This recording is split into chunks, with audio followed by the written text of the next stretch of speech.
Hello, I'm Doug Muzzio. This is City Talk. She's back. She's Carolyn Curiel, former writer and producer for Ted Koppel, former speechwriter for President Bill Clinton, U.S. ambassador to Belize, and currently editorial board member of the New York Times.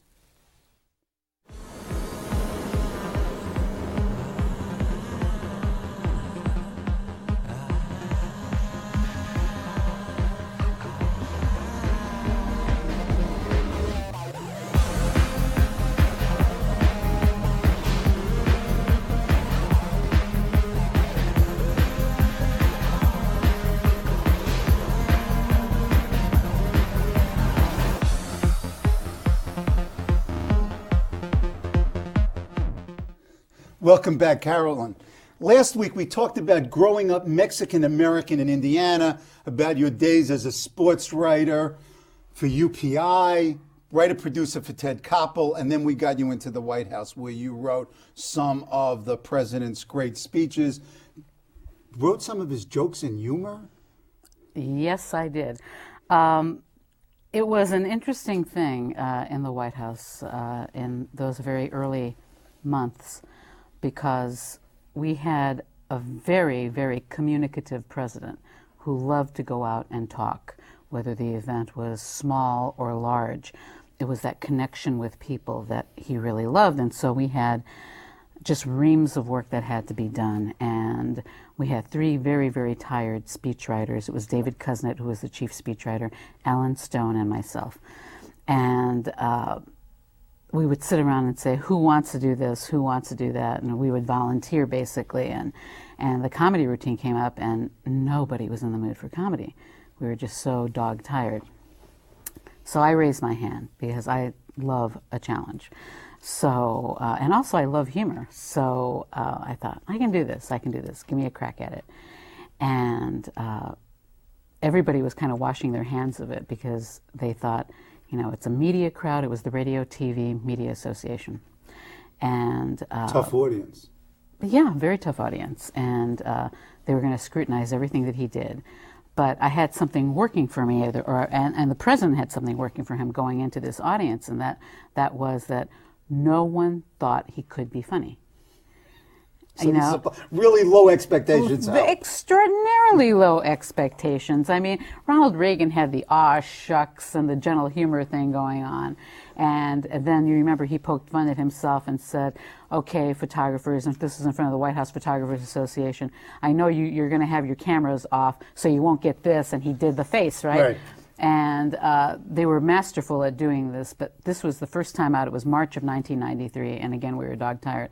So I put together a monologue, and I didn't even go over with the president to the event. I went back to my office. Did you practice it with him? No, not at all. You wrote and he just delivered it? The expectation was that he would just bomb, they would get past it, and move on to the next thing. And was this his expectation too? That he'd bomb? He was so focused at that point on getting through the big investment program through the Congress. Right. I think it was $16 billion investment or something like that. That was the focus.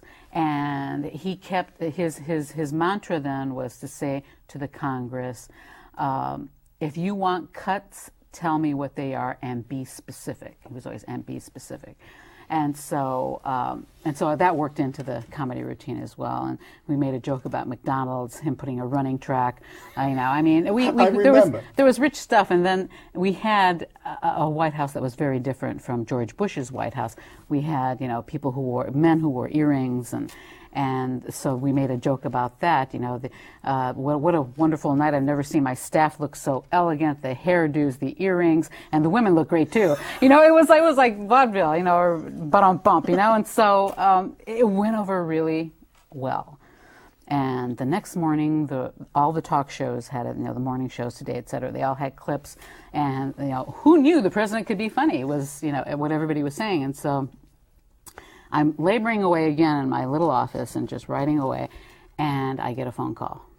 White House operator, please hold for the Air Force One operator. Okay. This is the Air Force One operator. Please hold for the president.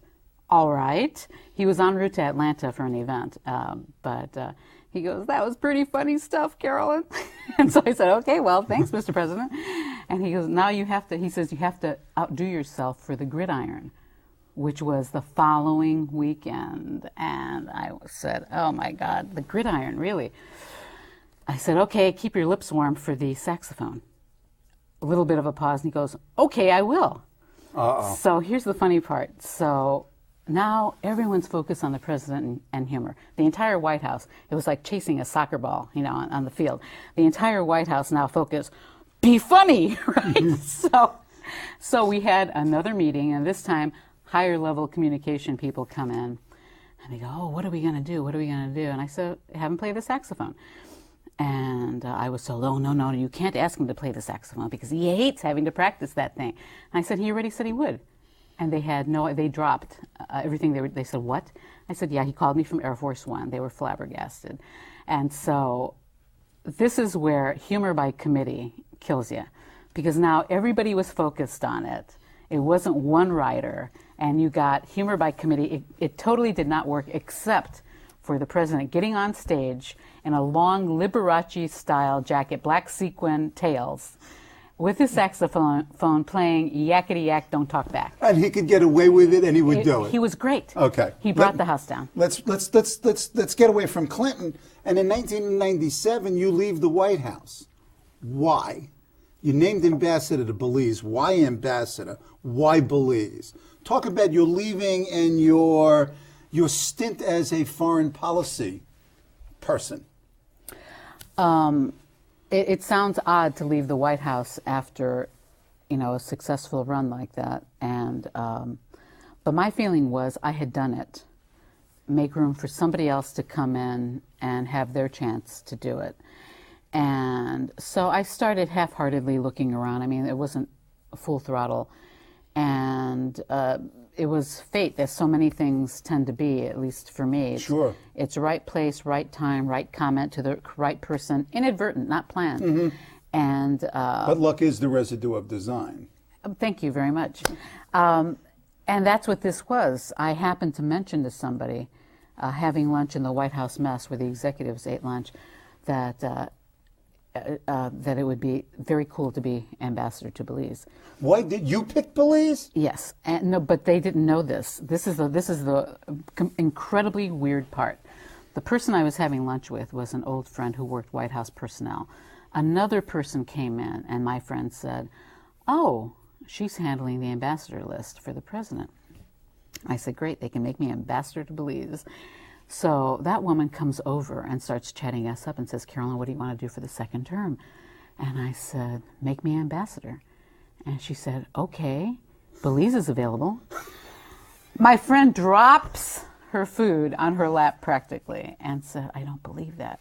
What lucky star did you fall under?" But the thing was, they would not nominate a person who was not qualified. I had been in the Caribbean for United Press International. I knew the territory. I knew the issues.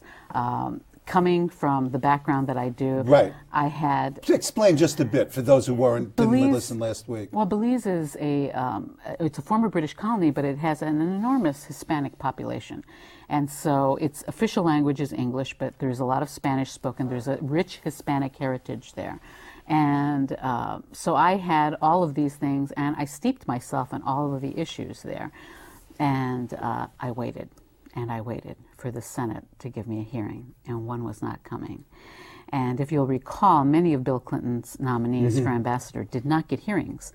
Brian Atwood, and Brian Atwood who should have gone to Brazil and never got the opportunity. Right. So just incredibly qualified people, and so they're waiting. Well, Paul Coverdell, then the head of the subcommittee for this hemisphere, called me into his office for a one-on-one chat.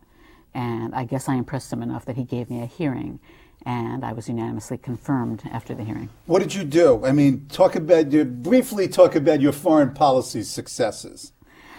Belize was an interesting challenge. For people who don't know where Belize is, it's basically 2 doors down from the U.S. on the mainland. It includes many islands, but the main part of Belize is on the mainland. It abuts Mexico to the north on the Yucatan, and Guatemala wraps around it on the west and to the south. And there was a huge territorial, and remains a huge territorial dispute with Guatemala claiming Belize as its northern province. There were drug issues, narcotic issues, trafficking going through, trade issues, labor issues, huge environmental issues. Belize is one of the few largely unspoiled places on the planet, and it's to its benefit that it remains that way, for all our benefit. It was taking on one issue after the other. The other thing that was looming was lots of crime coming through, offshore banking, funny stuff. So the challenge was to try to get them to talk about things they didn't want to talk about. And this is a rich plate of diplomatic activity. Yeah. Well, here's the thing about small embassies. The ambassador does work.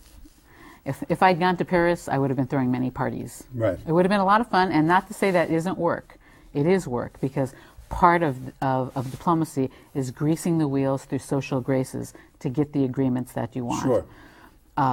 Belize was giving the dinner parties, giving the receptions, and working during the day at the embassy, and dealing directly with the Attorney General, the Prime Minister, etc. So this is a real hands-on ambassador. It was very much hands-on. Okay, and then you're there for how long, and why do you leave there?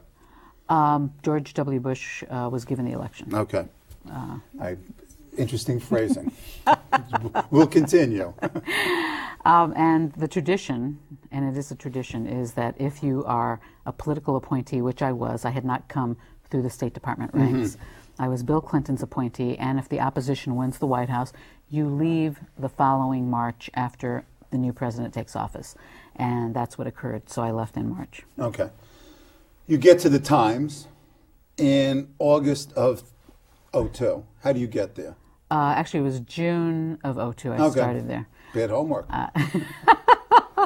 They actually announced it in August. Oh, okay. But I had actually joined in I'm June. glad that I didn't blow this entirely. And how did I get there? That's a good question. I had worked at the Times before. Right, we had talked about that last week. And it's the great institution, the great media institution. And I guess I had remained on good terms with many people who had good memories of me, and the door was reopened for me, which I was very grateful for. Because so you didn't approach them; they approached you. I did. I had a conversation with Arthur Sulzberger and then with Gail Collins, and I came on board. Okay, let's talk about the editorial board and your role on it, because that's really the meat of all of this. What is the editorial board? Who makes it up? How many of there are you? What do you do, and how do you do it? Very briefly. There are 16 of us, and we wear long white robes. And nice. And drink out of silver tea services. Right. The high priests and priestesses. You in the Supreme Court. Yeah, that's Wise right. guy. Go ahead. There's 16 of us, and we come from various experiences. And the beauty of it is that we throw the topic out on the table. And of course, it's fed by the news, and it's also fed by observations that various members make. You just throw them out. Throw them out, and very democratic. Is there a primus inter pares? Is it more equal than others, or it's just flat? Throw it in and let's talk. We talk a lot. It isn't always, as you might imagine, that majority rules, because there may be better reasoning and better reasons for taking another stand. We do, after all, reflect the opinion of the publisher. Right. And we rarely need to take a hands-up vote. Very rarely, because it's a consensus-building exercise. The dynamic is, it's intellectual discourse, it's discussions on many levels, and then a lot of one-on-one follow-up with the various editors. Tempers, anxieties, little yelling, cliquishness sometimes. I mean, it can't be this group of philosopher kings having rational discourse all the time. You guys got to get on each other once in a while, no? Either in terms of what you're talking about or how you're talking about it. It's one of the most collegial groups you will find in media. That's what I can say. Each person, you could put almost any member of the board in this seat, and you would still be talking 10 hours later. The experiences of these people are so rich. Yeah, it is widely diverse. Who writes the editorials? Once you decide on a topic, I mean, how do you decide? Like the Supreme Court, somebody is assigned a principal writer. How do you operate, or is there no normal way to do it? Well, if you look on the Times website, we all have our little biographies there, and our specialties are listed. And there's somebody who takes on the Supreme Court also takes on voting issues because of all the legalities involved. So there are beats. There are some gray areas. Some people share beats. It's always worked out in a way that is comfortable for the writer. And these beats sort of naturally emerge, or they need to be covered and somebody's got to do it. I think a little bit of both, and they're negotiated. Okay, what's your beat? And we'll talk about your beat. I do mostly local politics. I've also been very interested in environment, social issues, and national politics. So all of those come into play. Yeah, and in fact, your editorial observers, your editorial pieces that are signed, are very broad, and if we have time, we'll get to them later. You were characterized in a piece in the New York Observer on August 22nd, 2005, as, quote, the most emphasized, influential, and least known New York City power broker of all. Why this description? Why the power of the Times? What is it about your institution that gives it this power? And how do you treat it? And then we'll talk about how you do your job. But what about the responsibility? I mean, the phrase awesome responsibility applies here because you affect the outcomes, at least in the conventional wisdom, and I think it's true in many respects. You determine the outcomes of elections. Oh, I would not go that far. What we do is what many a good citizen wishes he or she could do, which is to have one-on-one time with the candidate to discover where their deeper beliefs are and how they might lead. And there have been some amazing leaders and future leaders who have come through the doors of the White House, of the New York Times conference room. Now, they talk to you, or do you talk with other members of the board or board staff? But you're always there. But are there other individuals? I coordinate. We get as many individuals in the room as we possibly can, and we take copious notes, and we ask the candidate for any and all materials that they can offer. And we keep everything strictly off the record so that they would be as candid as possible with us. Now, does the candidate come in naked, or does the candidate come in with staff, and are the staff or a consultant allowed to participate in the discussion? How does it work? I've never been in one. I was Dave Dinkins' research director in '89, and we put together the book, and we crammed for that exam, which we felt was very important, but I wasn't in the room. Is it often that folks are in the room? How does it work? We prefer that the candidate come in alone, but that isn't always the case. So sometimes you've got others in there. Sometimes you do, yes. 2005 municipal elections, we had some conversations during the course of this. You did the mayoral candidates, borough president candidates, city council candidates. You did literally hundreds of interviews? Probably. There were a lot of interviews. I stopped counting. Must make you batty. I mean, have you recovered from this process? Oh, I wonder if some of the candidates, felt the strain, and I'm sure they did. And I was actually more concerned about some of them because there is a lot of weight that's put on how they answer the questions. And what I try to do is offer. What we try to do as a board is offer an environment where they'll feel relaxed enough to be honest with us and forthcoming with us. It's very time consuming, as you might imagine, because we do an awful lot of research beyond the actual I mean, interview. it was described as the Regents exam of politics. So not only did you do the homework, the candidates do a ton of homework, and they hire people to do Times research, in fact. They may. And it's, I don't know whether that helps or not. I don't know who did a lot of research coming in and who did not. Sometimes it's obvious if a candidate is quoting back editorials to you. But I would say by and large, either a candidate knows the issues in his or her soul or does not.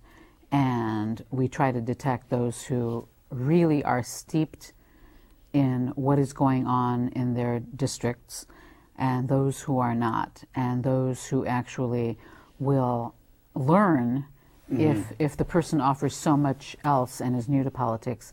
And one of the beauties of New York City politics is because of campaign financing, public campaign financing, you have this wonderful crop of young people who are trying to get into politics.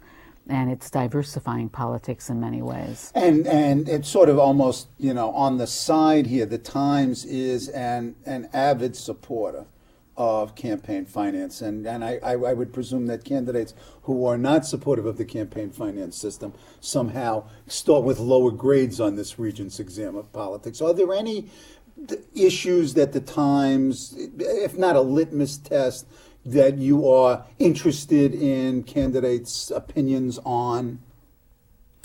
There is no litmus test I would as think such. not. But, I mean, campaign finance, for example, if I were to think of an issue that the Times is so strongly identified with and critical of candidates who don't participate, and sometimes the process itself, that may be one of those issues. Well, but it falls under the larger topic of clean government, good government. Okay. And a candidate who's not for good government really doesn't have a reason to run for office. Okay, without naming names, I mean, you must have some great stories. You could put together a book of the last election. Come on.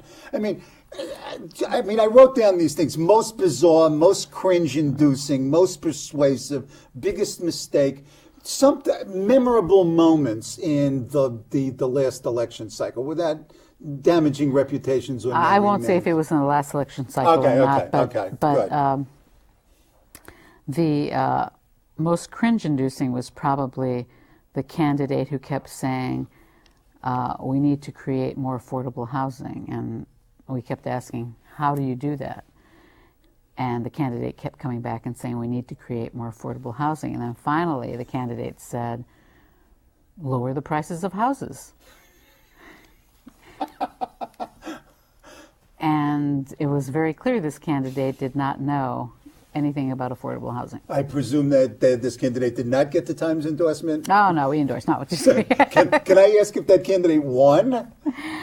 That candidate did not win. Do you follow the results carefully? Oh, yeah. And how do you, in a sense, how do you grade yourselves? I mean, in terms of the end of the campaign, because you endorse before the campaign's over, so you don't fully know the candidate. Do you do a post-mortem, if you will, of your endorsements? Not a post-mortem as such, but if a candidate has been endorsed because of promises that were made, not behind closed doors, but publicly, right. And that's part of what induced us to support the candidacy of this person, to endorse the candidacy of this person, then, that's not a good thing. Right.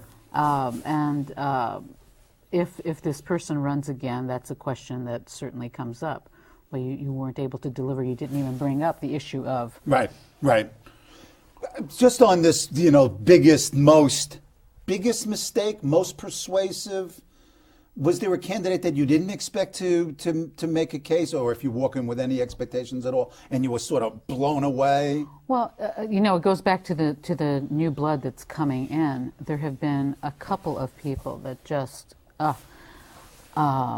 their heart and souls in the community just are so filled with concern for those communities. And there are several people, I hate to start mentioning names here, but there were people who had worked to clean up their blocks of crime and drug use, and risked their own lives to do so. And those people are just most impressive. And when they show other leadership skills in addition to that, and an understanding of how government works, and a desire to really dive in and do things right, those people are just most impressive. Would you do it again? Would I do? The whole process, a whole year of interviewing local candidates? It's what the New York Times does, which is we do a public service in offering endorsements, and people can either look at those endorsements and see the reasoning behind the decision or dismiss them. It certainly is their choice. But our job is to collect the information and to pass an opinion on whether this person will likely do a good job in office. But is doing it once enough? Oh, I You think like it? I love my job. Okay. And that's part of my job. Talking about loving your job, what's next? Your motto is you have to imagine it before it can happen. I think you'd make a fabulous teacher. But my thing is you've got to write this tell-all book. What's in Carolyn, in the last minute, what's in Carolyn Curiel's future? You love your job, but come on. I love my job. I'd like to write a book. On? I think there's a lot to be said about leadership. And that just under the very broad... Or, I mean, a book on political rhetoric. We talked about it last week. I mean, you've done it, and maybe there's the tie in there, the great speaker and the great leader. So you've got a book. Possibly, in your head. yeah, possibly. And I think I would like to teach at some point. Academia is great. Is it? It's great. Do it. I have mentored an awful lot of young people and have really enjoyed it, and talk about great rewards. Seeing these young people propel themselves into public service and do a really good job, and then move on with their lives in ways that they also then mentor other people, and it's a good thing. I don't have the power to do this, but how about a job offer from CUNY to teach in the new J School? I think I'll mention to the Chancellor. I want to see you again. Thank you. Thank you, Doug.